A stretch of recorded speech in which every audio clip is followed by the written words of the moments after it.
Bienvenidas y bienvenidos a una sesión más de Ciencias Químicas. Es un gusto saludarlos. Mi nombre es Doraluz Martínez López. Y mi nombre es Deyanira Cano Paulín. Antes de iniciar, los invitamos a reflexionar la siguiente frase. ¿Por qué esta magnífica tecnología científica que ahorra trabajo y nos hace la vida más fácil nos aporta tan poca felicidad? La respuesta es esta. Simplemente porque no hemos aprendido a usarla con acierto. Albert Einstein. El propósito de esta sesión es reconocer la importancia de las aportaciones del conocimiento químico y tecnológico en la satisfacción de necesidades básicas en la sociedad. Los materiales que van a necesitar en esta sesión son los siguientes: su bitácora científica o libreta de la asignatura, libro de texto de ciencias químicas, lápiz, bolígrafo y colores. En esta sesión tenemos el honor de contar con la presencia del Dr. Rodolfo March Moreno, investigador del CINVESTAB Zacatenco de la Ciudad de México. Es doctor en Ciencias por la Escuela Nacional de Ciencias Biológicas del Instituto Politécnico Nacional. Sus investigaciones se centran en ingeniería genética y biología sintética. Ha publicado artículos científicos en revistas nacionales e internacionales, así como proyectos de investigación relacionados con la biología molecular de procariontes y la biodiversidad microbiana de los suelos. Agradecemos también la asistencia del Dr. Hugo César Ramírez Saz, investigador del Departamento de Sistemas Biológicos en Ecología Molecular Microbiana de la Universidad Autónoma Metropolitana, Unidad Xochimilco. Es doctor por la Universidad Agrícola de Wageningen, Holanda. Ha publicado artículos científicos a nivel nacional e internacional relacionados con la bioremediación y la biología molecular y probióticos utilizados en el cultivo de peces de alto valor nutrimental para la pesca artesanal. Nos acompaña también la doctora Alejandra García Franco, destacada investigadora de la Universidad Autónoma Metropolitana, Unidad Coajimalpa, ingeniera química por la Facultad de Química de la UNAM, maestra y doctora en Pedagogía por la Facultad de Filosofía y Letras de la misma universidad. Ha dirigido proyectos relacionados con el desarrollo de habilidades de la ciencia, trayectorias escolares y educación científica intercultural, así como publicado libros y artículos a nivel nacional e internacional acerca de la práctica educativa en el área de las ciencias naturales. Doctores, muchas gracias por haber aceptado la invitación a esta mesa de diálogo de Aprende en Casa, Ciencias Químicas, un programa que pretende mostrar a los alumnos y alumnas de qué manera los académicos e investigadores como ustedes pueden hacer contribuciones a la sociedad y cómo han logrado guiar a sus estudiantes en el camino de la investigación. Hola, muchísimas gracias por invitarme a colaborar. Gracias a los profesores que me invitaron. Muchas gracias por haberme invitado a estar en esta plática. Espero que sea útil también para los estudiantes. Muchas gracias. Muy grato para mí poder dirigirme a los chicos y chicas estudiantes de secundaria y platicarles un poco de cuáles son las actividades que hacemos las personas que nos dedicamos a la ciencia. Quiero aprovechar la oportunidad para agradecerles a la coordinación de estos programas por haberme invitado. El contexto actual nos deja ver que la educación y el desarrollo científico tienen un lugar prioritario en la sociedad. Sin embargo, también se ha convertido en una preocupación cuando conocemos datos como los siguientes. México cuenta con 23 investigadores por cada 100,000 habitantes, comparado con otros países en los que las cifras se elevan a 400 investigadores por la misma cantidad de habitantes. Estos datos nos muestran un escenario muy desolador, pues la necesidad por desarrollar conocimiento es fundamental para el desarrollo de un país, y son muy pocas las personas que dedican sus vidas a generar conocimiento que ayuden a disminuir las problemáticas sociales y ambientales. ¿Qué les parece si nos ayudan a responder las preguntas de la audiencia que ve el programa? El alumno Eli Daniel Hermenegildo, de la Alcaldía Milpa Alta en la Ciudad de México, pregunta. Alejandra García Franco, Yo me interesé por la ciencia, creo que de manera temprana, desde que era chica, como que sabía que por allí iban mis intereses. Estábamos mucho tiempo en la calle, en la bicicleta, y pues me encantaba como ver las plantas y los animales. Entonces pasé por pensar estudiar biología marina, pero mi papá trabajaba en una fábrica, había muchos ingenieros y una ingeniera, y pues ahí creo que decidí estudiar ingeniería química. Muchas gracias, doctora. Doctor Rodolfo, el alumno Mateo Aguilar de la Alcaldía Xochimilco en la Ciudad de México nos hizo llegar la siguiente pregunta. A lo largo de su trayectoria, ¿hubo alguien que dejara huella en usted como doctor en ciencias? Bueno, pues en realidad sí, incluso antes de entrar al posgrado, sería Marta Takahashi, que era muy inquisitivo con muchas cosas y se ponía a hacer experimentos en el laboratorio en el Instituto Nacional de Higiene. El otro fue Horacio Sandoval y Trujillo, que eran también, siempre se andaba buscando hacer o pensar diferentes cosas, ¿no? Por ejemplo, ¿cuántos pasos necesitaríamos ir de aquí a la Luna? O otra de las cosas que calculamos alguna vez fue que si para llegar hoy a Marte caminando, ¿quién debería de haber salido? Entonces, pues, debería haber salido un hombre de Neandertal, por ejemplo, ¿sí? Posteriormente fue el doctor Emiliano Cabrera Juárez, que fue mi maestro de biología molecular, y él era pues un maestro excelente. Él explicaba los fundamentos paso a paso, de tal forma que uno era capaz de entender perfectamente lo que nos estaba enseñando. Cada uno de los fenómenos. Muchas gracias, doctor. Muchas gracias, doctor. Doctor Hugo César, el alumno Axel Rosales de la Alcaldía Coyoacán en la Ciudad de México pregunta: ¿qué lo motivó a dedicarse a la ciencia? Antes de contestar directamente esta pregunta, quisiera comentarles que como estudiante de secundaria no tenía una idea de qué iba a elegir o a qué me dedicaría profesionalmente. Posteriormente, durante la preparatoria, decidí estudiar biología, pues ahí ya tenía el deseo de conocer cómo funcionaban e interaccionaban los seres vivos. Sin embargo, la decisión de dedicarme a la ciencia fue producto de una feliz coincidencia. En primer lugar, entré a estudiar biología en la UAM Xochimilco, que tiene un sistema de enseñanza innovador basado en el abordaje de problemas y utilizando el método científico para esto. Una vez en la UAM Xochimilco, tuve la influencia de un profesor, el doctor Horacio Sandoval, y este conjunto de intereses e influencias me motivaron a seguir por este camino de la ciencia. Muy amable, doctor.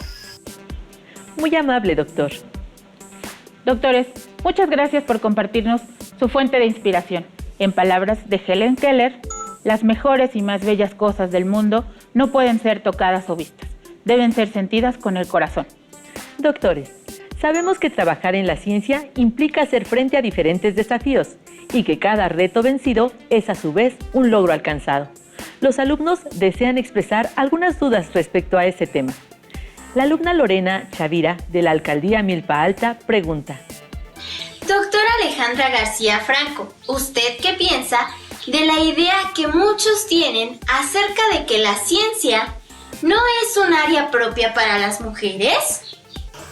Yo creo que pues la ciencia por supuesto que es un lugar para las mujeres, ¿no? Creo que las contribuciones de las mujeres en la ciencia son muy importantes, las preguntas que hacen, la forma en la que se aproximan a los problemas, ¿no? El asunto es que mucho tiempo ese trabajo que hacen las mujeres pues no era muy visible, ¿no? Hay muchas mujeres que han hecho contribuciones muy importantes y que no las conocemos, ¿no? A veces cuando nos dicen menciona una científica, pues a todos se nos ocurre decir Marie Curie, pero hay un montón de científicas más. Creo que es muy importante pensar y saber que la ciencia y la tecnología son lugares para las mujeres tanto como lo son para los hombres, y pues nos toca hacer un trabajo para que ese sea un lugar donde ellas pueden estar bien.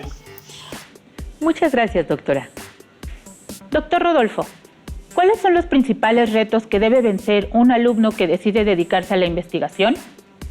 Bueno, en realidad el principal reto que debe de vencer uno es el saber si realmente le interesa entender y aprender cosas, investigar cosas o no, ¿sí? Y eso pues cada persona lo puede saber, ¿no? Antes era difícil porque por ejemplo, para ser investigador, pues a lo mejor se necesita tomar alrededor de 7 años más después de la licenciatura para tener un grado de doctor, ¿sí? Pero en aquel entonces, pues el apoyo financiero era muy pobre. En la actualidad, incluso una beca de maestría es igual o un poco mayor que lo que le pagan a uno en la industria. Por lo tanto, pues no hay ese problema, pero sí que necesita uno dedicarse y pensar mucho realmente si quiere estudiar para hacer una maestría, un doctorado. Muchas gracias, doctor. Escuchemos ahora la pregunta del ingeniero en sistemas Eric Tutús de San Isidro Ochil, Umún, Yucatán, para el doctor Hugo César. Doctor, la calera le tu presentar te va a la mediante de ciencia. Cabe señalar que al igual que en cualquier otra carrera profesional, los retos a los que nos enfrentamos van cambiando con nuestro desarrollo y el nivel de nuevos desafíos que nos vamos imponiendo. Pensando en las nuevas generaciones que quieren hacer una carrera científica, uno de los primeros retos que enfrentan es la falta de oportunidades para iniciarse en el quehacer científico. Hay que considerar que quienes deciden por esta carrera requieren una sólida formación académica, que por lo general los lleva a cursar estudios de maestría y doctorado, por lo que inician su vida profesional algunos años después que otros profesionistas. Otro de los retos frecuentes es la falta de financiamiento para desarrollar los proyectos que deseamos desarrollar, que proponemos, y este problema lo compartimos con otros profesionistas. Sin embargo, frente a estos y otros retos, nos queda la fórmula conocida y antigua: trabajo, trabajo creativo y perseverancia. Muy amable, doctor. Doctora, doctores, desde este espacio reconocemos el esfuerzo y dedicación de las mujeres en la ciencia y lo importante que es que cada uno de nosotros haga de cada aprendizaje lo que John Wooden llamaría su pieza maestra. Ante el escaso número de investigadores en México, la audiencia expresa las siguientes dudas. La maestra jubilada Olivia López pregunta: Doctor Hugo César, ¿qué tan importante es que los estudiantes desarrollen el gusto y la curiosidad por la química y su aplicación en este momento de pandemia? La curiosidad es un motor importante que nos plantea preguntas básicas. ¿Por qué o cómo ocurren ciertos eventos? ¿O para qué se proponen algunas acciones referentes a la enfermedad? La misma curiosidad nos lleva a buscar respuestas y en la actualidad toda la información está disponible en Internet. Sin embargo, así como está disponible la información científica, que es producto de estudios planeados y controlados y cuyos datos son corroborables y reproducibles, también hay mucha información falsa. Parte de ella se esconde tras vocabulario supuestamente científico, pero no cumple con todas las características mencionadas que posee la información científica real. Si la curiosidad de un estudiante de secundaria lo lleva a informarse seriamente para responderse preguntas sobre la importancia de la vacunación o cómo funcionan los distintos tipos de vacunas y comparte esta información, que repito, debe de ser de fuentes confiables, comparte la información con compañeros, vecinos, amigos, familiares, estará haciendo una gran labor de divulgación que es muy necesaria para combatir la pandemia. Muchas gracias, doctor. El jefe de enseñanza, maestro Pedro Martín Márquez Gómez, plantea: Doctora Alejandra, desde su experiencia como docente, ¿cuál es la razón por la que las y los jóvenes no optan por estudiar una carrera científica? Yo creo que ahí, pues, muchos jóvenes no tienen la oportunidad de saber que les gusta la ciencia. Tengo un colega que siempre dice: ¿cómo alguien va a saber que le gusta nadar si nunca se ha metido en una alberca? Así que creo que como profesoras y profesores, pues es importante que demos a los estudiantes la oportunidad pues de que se metan a la alberca, que sepan qué es hacer ciencia y tecnología, para que sepan si les gusta o no y si ven ahí un futuro posible. Muy amable, doctora. Nuevamente, el ingeniero Eric Tut-Us pregunta. Doctor, ¿bicho patali motivar con el cámbalo? ¿Usted lo zojo pe cultura? ¿Usted lo cámbale la ciencia? Bueno, simplemente desde que son niños, por ejemplo, se les pueden poner algunas revistas de esas muy interesantes que traen cosas de divulgación científica, pero tan interesantes que los niños los leen, ¿sí? Como si fueran cuentos. Ajá, y es una de las formas de hacerlo. La otra manera es, por ejemplo, leyendo ciencia ficción, porque en la ciencia ficción nada es imposible. Siempre encuentran alguna solución a cualquier problema. Tanto es así que muchas grandes empresas como ITT o como la NASA o como otros, por ejemplo, la NASA ha tenido alrededor de 13 escritores de ciencia ficción en su nómina para que les resuelvan los problemas y aparte les den ideas de cómo solucionar algunos problemas. Muchas gracias, doctor. Es un hecho que despertar el gusto y la curiosidad por la investigación depende de la habilidad del docente para lograr en los alumnos un aprendizaje significativo para la vida.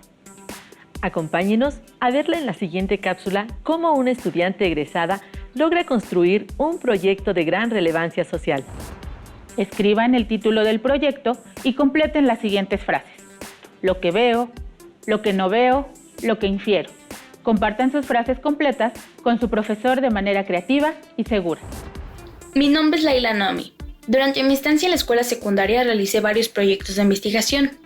Me ayudó mucho a organizar mis ideas, preguntas y resultados. Recuerdo que un día mi maestra de la asignatura de Ciencias con énfasis en Química nos pidió que identificáramos alguna problemática relacionada con el agua, que tuviéramos que enfrentar en nuestra vida diaria, y así comenzar a elaborar nuestro proyecto. Cuando escuché la pregunta, ¿qué podemos hacer para recuperar y reutilizar el agua del ambiente?, yo ya había realizado casi todo mi proyecto, desde el planteamiento del problema hasta la solución. Titulé este proyecto 1 minuto de agua, 5 litros de vida. Surgió mientras reflexionaba sobre las veces en que mi papá nos regañaba a mi hermano y a mí porque tardábamos mucho tiempo en la regadera y gastábamos mucha agua. Entonces me pregunté, ¿cuánta agua gastamos comúnmente al bañarnos? Me di a la tarea de investigar y saqué mis conclusiones con base en mis resultados. Aprender a realizar proyectos me ayudó mucho en mi vida académica, ya que aprendí a organizar más mi vida escolar y a cuidar más ciertos aspectos de mi vida personal, como es el cuidado del agua. Muchas gracias, Laila. Los invitamos a consultar el libro Modelos y modelaje en la enseñanza de las ciencias naturales, de José Antonio Chamizo y Alejandra García Franco. Ahí encontrarán algunas ideas sobre qué enseñar, para qué enseñar, cómo enseñar. Pueden descargarlo a través del código QR que se muestra en pantalla. El principal objetivo del humanismo es educar al ser humano y destacar sus virtudes a través de la reflexión y el cuidado de la naturaleza. Doctores, ¿qué les parece si nos comparten brevemente en qué consisten sus investigaciones actuales y cómo pueden beneficiar a la sociedad? Mi trabajo actualmente tiene que ver con la enseñanza de la ciencia y de la química, pero sobre todo pensando en entornos interculturales, ¿no? Pensar la ciencia como una cultura, con una forma particular de proceder y de entender el mundo y qué pasa cuando se relaciona con otras culturas. Entonces, últimamente he trabajado más bien pensando en cómo el saber de los niños, en, por ejemplo, comunidades donde se cultiva milpa, donde hay una gran diversidad de maíz, cómo ese saber se pone en relación con la biología y la química que se enseña en las escuelas. Doctor Hugo César. Desde hace algunos años trabajo con los microorganismos que se asocian a cactáceas. Hay que recordar que nuestro país es un centro mundial de biodiversidad de estas plantas y como mexicanos y seres humanos conscientes tenemos la obligación de preservar estas especies que nos brindan muchos servicios, tanto estéticos como ecológicos, económicos, de alimentación, por citar algunos. El conocer las interacciones y los beneficios que proporcionan las comunidades microbianas asociadas a las cactáceas nos brinda información valiosa para efectuar labores de protección, mantenimiento de aquellas poblaciones de cactus que están en algún nivel de riesgo, o para un manejo adecuado, sostenible, de aquellas cactáceas sujetas a cultivo y explotación. Doctor Rodolfo. Bueno, en la actualidad estamos terminando un trabajo que en realidad va a necesitar afinarse más, y es el hecho de hacer una levadura comestible humana que produzca una proteína rica, muy rica en aminoácidos esenciales, que además esta levadura solita se salga del medio floculando, nada más variando la temperatura, y se autolice variando la temperatura para luego nada más texturizar la proteína y ya llevarla a procesar. Es uno de los proyectos que están casi terminados, todavía no, y falta hasta hacer la afinación. Doctor Ramírez Sass, ¿qué mensaje le dejaría a los alumnos de tercero de secundaria para motivarlos a adentrarse en el maravilloso mundo de la ciencia? Que cultiven su curiosidad y que la satisfagan buscando respuestas a sus preguntas. No se queden con ellas. La peor pregunta es la que no se hace. Cultivar y satisfacer la curiosidad es importante para mantener una mente abierta y activa. Esta condición es muy necesaria para ingresar y mantenerse en la actividad científica, pero también lo es para muchas otras actividades y seguramente les ayudará en algún otro aspecto de su vida. Gracias. Doctora García Franco, ¿qué mensaje les dejaría a los padres de familia que nos acompañan para que motiven a sus hijos a ser generadores de conocimiento? Creo que a las mamás y a los papás pues les toca hacer esta chamba de dar espacio a las inquietudes de sus hijas, ¿no? Dejarlas de pronto abrir el juguete y encontrar qué hay ahí adentro y tratar de entender cómo funciona. Pues eso, ¿no? Para que tengan esa posibilidad, que sepan que se vale ser curioso, preguntar y que sepan que es un camino que pueden seguir. Creo que desde muy chiquitos eso es cuando empezamos a pensar qué es lo que podemos ser. Así que estaría estupendo que las mamás y los papás ayudaran a sus hijas a saber que pueden ser científicas. Doctor Marx Moreno, ¿cuál es el mensaje para los docentes que tienen el reto de desarrollar en los alumnos el pensamiento crítico? Bueno, pues el mensaje sería permitir que los alumnos puedan discutir o puedan platicar sobre diferentes problemas que pueden solucionarse de forma científica, ¿sí? Y dejarlos hablar libremente, que cada quien, como si fuera una lluvia de ideas, por ejemplo, que cada quien participe dando una solución diferente y después empezar a cada uno de los puntos ver si es posible o no es posible. Pero lo principal es que los profesores induzcan a los estudiantes a hablar y a discutir, a platicar sobre ciencia. El tiempo de esta sesión terminó. Doctora Alejandra García Franco, doctor Hugo César Ramírez Sass, doctor Rodolfo Marx Moreno, a nombre de la maestra Hilda María Fuentes López, coordinadora del equipo de Ciencias Química, de las alumnas, alumnos, padres de familia y docentes que siguen el programa, y del equipo de Ciencias Química, reciban nuestro más grande reconocimiento y respeto por la labor que realizan.